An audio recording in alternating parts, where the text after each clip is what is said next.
Web series story presents white lines. इस कहानी के अंतिम हिस्से में आज सारे रहस्यों से पर्दा उठ जाएगा। जोए के भाई एक्सेल का असली कातिल कौन है? एंड्रू की फैमिली का राज क्या है? जोए की खोज में उसका साथ देने माइक इब्जा पहुंचा है। साथ में इनकी बेटी जेनी भी आई है। जेनी को देखते ही जोए ने उसे गले से लगा लिया। ये सभी मार्कस के यहाँ रह रहे हैं। एना भी यही है। जब माइक और जोए साथ में थे तब जोए को इस बात का गिल्ट था कि माइक के एब्सेंस में उसने उसे धोखा दिया, पर उसकी हिम्मत नहीं है वो सच बता पाए। पर जब ये पूल में साथ थे तब जोए ने उसे कह ही दिया कि उसने उसे चीट किया है। माइक ने अपने आप को संभालते हुए कहा, जो हुआ उसे भूल जाते हैं। माइक ये भी नहीं जानना चाहता कि वो शख्स कौन है। उसने जोए को गले से लगा लिया। एक्सेल के पिता और मिगेल बैठे उन इमेजेस को देख रहे हैं जिसमें 20 साल पहले एक्सेल उस पार्टी में था। उसने किस तरह अपने दांतों को तोड़कर दिखाया। ये सब देखकर एक्सेल के पिता बड़े भावुक हुए। डेविड ने एंड्रू की फैमिली के लिए मेडिटेशन सेशन रखा है। डेविड ने सबको बारी बारी से ओपन होकर अपने अंदर चल रहे विचारों को एक्सप्रेस करने को कहा। ओरियल ने कहा, मैं पिछले 10 सालों से इस कंपनी को ग्रो करने में लगा हूँ। मैंने बहुत मेहनत की है।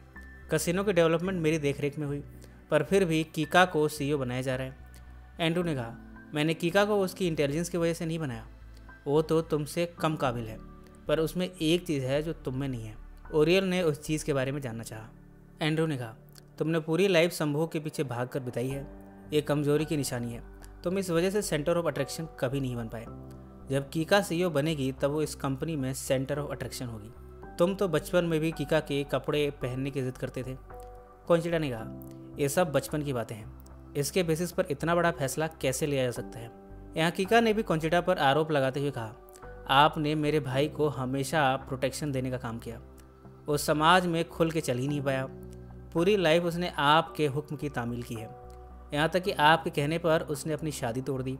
उसमें रूलर वाली कम और गुलाम वाली क्वालिटी ज़्यादा हैं। ओरियल से उसने कहा, तुम अपनी वाइफ की पैंटीज पहनते थे एक्साइटमेंट के लिए, यहाँ तक कि तुम मॉम के साथ सोना भी चाहते थे। ओरियल ये सब सुनकर बड़ा अनकम्फर्टेबल हुआ। कीका ने ओरियल को कन्फ्रंट करते हुए कहा, यह थेरेपी इसलिए है कि जो कुछ भी अंदर है उसे बाहर निकालो, उन विचारों से आज़ाद हो जाओ। इन सब को सुनकर ओरियल ने यह कबूल किया कि हाँ, वो अपनी माँ के प्रति आकर्षित था। ये सब सुनकर एंड्रू ने ओरियल से पूछा, तुम अपनी माँ के प्रति कब से ऐसा महसूस करते थे? ओरियल ने कहा, जब मैं 12 साल का था। कॉन्चिटा से जब डेविड ने पूछा कि वो इन सब के बारे में जानती थी, कॉन्चिटा ने कहा, मैं ये सब जानती भी थी और नहीं भी। मैंने कई बार उसे अपने बेड पर पाया, पर मैं कैसे उसे अपने बेड से उतारती? वो महज एक टीनेजर था। एक्सेल के पिता और मिगेल को उन इमेजेस में एक कार दिखी। उन्होंने पता लगाया कि ये कार किसकी है। ये क्रिस्टोबल की है। उसे मिलने दोनों पहुंचे हैं। डेविड का सेशन अब खत्म होने को है। सबने अपनी अपनी सच्चाई बता दी है। ओरियल ने कहा कि वो और भी कुछ कन्फेस करना चाहता है। उसने कहा, एक्सेल ने न सिर्फ मेरी बहन बल्कि मेरी माँ से भी रिश्ते बनाए। उसने हम सब की लाइफ मुश्किल कर दी थी। उसने मेरी जांघ पर मेरी माँ का टैटू बनवाया था उस पार्टी में। मुझे ये सब करना पड़ा क्योंकि दांत तोड़ने वाला चैलेंज वो जीत चुका था।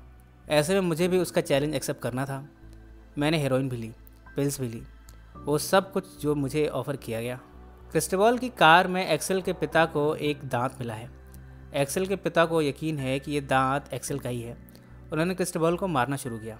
इस पर क्रिस्टोबल ने बताया कि ओरियल ने उसे मजबूर किया है एक्सेल की मौत की जिम्मेदारी लेने के लिए। उसने ये भी कहा कि 20 साल पहले ये कार उसकी नहीं थी, ओरियल ने उसे बेचा था। इधर ओरियल अपनी कहानी सबके सामने सुना रहा है। फ्लैशबैक में दिखाया जाता है कि पार्टी की अगली सुबह ओरियल ने अपनी कार के पिछले हिस्से में ब्लड देखा था। उसने कार की सफाई की। ओरियल ने कहा, हो सकता है कि मैंने ही एक्सेल को मारा हो, पर मुझे कुछ भी याद नहीं। जोए के बॉक्सर से रिश्ते बनाने के बाद एना के जरिए जेनी को भी पता चल चुकी है। वो अपनी माँ से खफा है। उसने जोए को कन्फ्रंट करते हुए कहा, आप तो यहाँ अपने भाई के किलर को ढूंढने आई थी, पर आप एक बाउंसर से संबंध बनाने में व्यस्त हो गई। जोए ने उसे समझाने की कोशिश की, पर जेनी नहीं मानी और माइक के साथ यहाँ से चली गई। जोए नम आंखों के साथ उसे देखती रही। इसी नोट पर कहानी का यह हिस्सा यहीं समाप्त हो गया। और अब कहानी का अगला हिस्सा। मार्कस और एना के साथ वक्त गुजारते हुए जोए ने ड्रग्स ली। उसने वीडियो कॉल से जेनी और माइक से बात की। माइक भी उससे नाराज़ है। उसने कहा, तुमने अपने भाई का बहाना बनाया और हमारी लाइफ बर्बाद कर दी। मैं तुमसे अलग होने जा रहा हूँ। मैं जेनी की कस्टडी अपने पास रखने के लिए केस लड़ूंगा। ये सब सुनकर जोए विलाप करने लगी। यहाँ माइक ने यह भी बताया कि उसे मौत की धमकी मिली है। ये सब सुनने के बाद जोए ने बॉक्सर को कन्फ्रंट किया। उसने कहा, मेरी फैमिली अब मुझे देखना भी नहीं चाहती। तुमने मेरे पति को धमकी दी है। बॉक्सर ने इस बात को कबूल किया कि उससे गलती हो गई। अब जोए बॉक्सर से नहीं मिलना चाहती। डेविड अभी भी अकेले में ओरियल को थेरेपी दे रहा है। वो उसके अंदर के सारे गिल्ट को बाहर निकालना चाहता है। इधर जोए के ड्राइविंग वाले केस की सुनवाई शुरू हो गई है। उसके ड्रग्स लेने की बात यहाँ उठी। बॉक्सर ने भी स्वीकार किया कि जोए ने उस समय ड्रग्स लिया था। वो हाई हो गई थी। ऐसे में उसने पुलिस के कहने पर भी गाड़ी नहीं रोकी और इसे चलाती गई। वो अपनी फैमिली इश्यूज़ में इतनी परेशान थी कि उसने कब ड्रग्स ले ली उसे पता ही नहीं चला। जोए के 17 साल वाली रिपोर्ट प्रस्तुत की गई है। इसमें उसने साइकियाट्रिस्ट से हेल्प ली थी अपने भाई को खो देने की वजह से। ऐसे में डिप्रेशन में आकर उसने ड्रग्स का सेवन किया। डेविड की थेरेपी के दौरान कोई नकाब पहने आया और ओरियल को उठा ले गया। जोए इस केस में बरी कर दी गई है। उसे 3050 यूरो जुर्माने के तौर पर देने हैं। वो अपने पिता के पास पहुंची है मदद के लिए। उसने मोबाइल होम के अंदर देखा कि यहाँ ओरियल बेहोश पड़ा है। ये सब देखकर जोए ने अपने पिता को डांटा, पर क्लिंट ने एक्सेल का वो दांत दिखाया जो उस समय ओरियल की कार में था। क्लिंट ने कहा, मैं ओरियल को मारूंगा नहीं, उसे इंग्लैंड ले जाऊंगा। वहाँ कानूनन उस पर कार्रवाई होगी। यहाँ पराये देश में मैं कुछ नहीं कर पाऊंगा। बॉक्सर ने डेविड से पूछा कि आखिर उसे ओरियल को किडनैप करने में किस पर शक है। उसने क्लिंट पर शक जताया। इसके बाद बॉक्सर मिला जोए से। उसने कहा, या तो तुम अपने पिता से कहो कि वो ओरियल को वापस कर दें, सब कुछ पीसफुली हो जाएगा, तुम सब अपने घर पहुंच जाओगे, वरना मैं पुलिस में इसकी रिपोर्ट करूंगा। तुम्हारे पिता को 6 साल की सज़ा होगी किडनैपिंग में। इधर क्लिंट ओरियल को इंग्लैंड ले जा रहा है। इतने में ओरियल को होश आया। अपने आप को छुड़ाकर वो क्लिंट को मारने गया। क्लिंट का बैलेंस खराब हुआ। गाड़ी लकड़ी के एक गट्ठर से टकरा गई। जोए ने अपने पिता को वॉइस मेल भेजा है, ये बताने के लिए कि उन्हें जेल जाने का खतरा है। क्लिंट को ओरियल ने मार दिया है। उसने ये खबर बॉक्सर को फ़ोन करके दी है। इसी नोट पर कहानी का ये हिस्सा यहीं समाप्त हो गया और अब कहानी का अंतिम हिस्सा।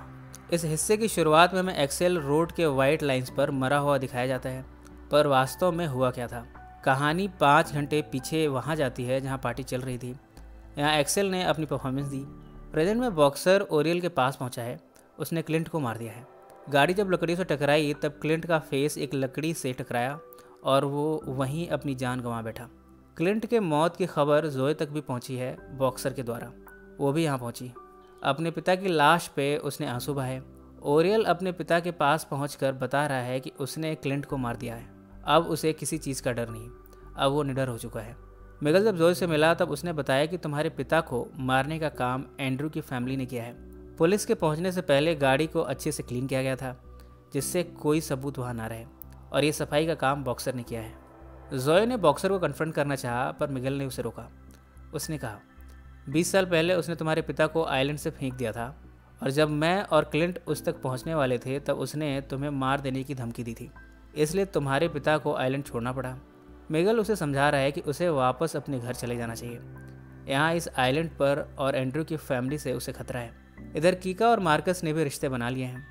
कीका ने मार्कस को बताया कि एक्सेल ने एना से भी संबंध बनाए थे। ये जानकर मार्कस को हैरानी हुई। बॉक्सर अब एंड्रू के यहाँ से काम छोड़ रहा है। उसने ये बात वॉइस मेल के थ्रू एंड्रू को भेजी कि तभी जोए और एना कार में यहाँ पहुँचे। जोए कार को चला रही थी। उसने तेज़ रफ्तार से बॉक्सर को टक्कर मारी। वो बेहोश हो गया। एना ने पूछा कि तुम ये सब क्या कर रही हो। जोए ने कहा, ये मेरे डैड की मौत और भाई की मौत के बारे में सब कुछ जानता है। एना को इस समय 20 साल पुरानी बात याद आई है जब वो कार में किसी के साथ थी। बॉक्सर को बांधकर जोए उससे सच उगलवाने की कोशिश कर रही है। उसने बॉक्सर से कहा, तुम शुरू से मेरे साथ रहे ताकि तुम्हें पता रहे कि मैं क्या करने वाली हूँ। बॉक्सर ने अपनी चुप्पी तोड़ी और कहा, ओरियल ने तुम्हारे भाई को नहीं मारा। ओरियल ने तो अपने क्लब के म्यूजिक रिलेटेड सारे एक्टिविटीज़ एक्सेल और उसके बैंड को दे दिया था। इसके बदले में उसने काफ़ी सारे पैसे दिए थे एक्सेल को। फ्लैशबैक में दिखाया जाता है कि एक्सेल तक पैसे पहुँचे भी थे। बॉक्सर ने कहा, पर उन पैसों का क्या हुआ ये तुम एक्सेल के बाकी दोस्तों से पूछो।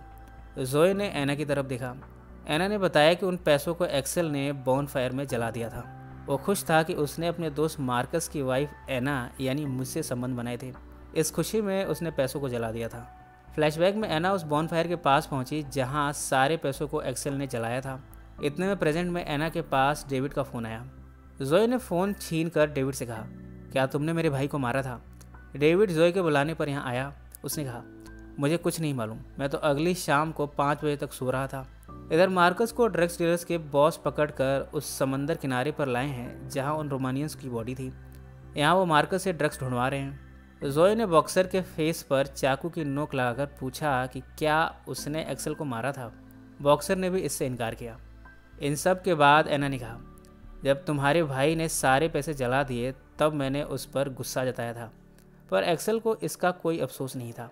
वो तो बस मार्कस को नीचा दिखाना चाहता था, उसकी वाइफ के साथ रिलेशन बनाकर। फ्लैशबैक में दिखाया जाता है कि एना ने गुस्से में एक्सेल को पानी में डुबा दिया था और तब तक डुबाए रखा जब तक उसकी बॉडी ठंडी होकर पानी पर तैरने ना लग जाए।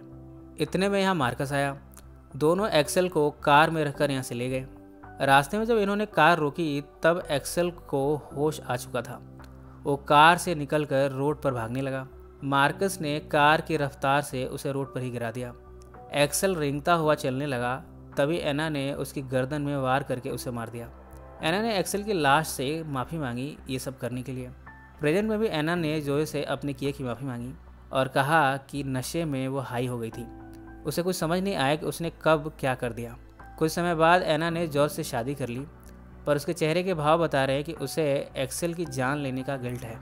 तो जोए अपनी तकलीफ़ कम करने के लिए समंदर के अंदर डुबकी लगाने गई। उसे बचपन के वो सारे पल याद आए जब उसने अपने भाई के साथ बिताए थे, किस तरह वो उसे छोड़कर चला गया था, फिर कभी वापस नहीं लौटा। कई बार वो फ़ोन कर उससे आने की विनती करती रहती, पर वो कभी नहीं लौटा। अंत के सीन में जोए के साथ क्लिंट और एक्सेल की आत्मा चलते हुए दिखती है। वो इन दोनों की राह को समंदर में बहाने लाई है। मार्कस अब एंड्रू का खास बन गया है। वो एंड्रू की चापलूसी करते हुए कहता है, हम पुराने बंद पड़े प्रोजेक्ट्स को फिर से शुरू कर सकते हैं। एंड्रू ने पूछा, पर ये सब करेगा कौन? बॉक्सर तो रिजाइन कर चुका है। मार्कस ने कहा, मैं करूँगा। इस पर एंड्रू की हंसी रुक नहीं पाई। इसी नोट पर यह कहानी समाप्त हो गई। ये कहानी आपको कैसी लगी कमेंट्स में ज़रूर मेंशन करें। सो फ्रेंड्स, फिर मिलेंगे ज़िंदगी के किसी नए मोड़ पर।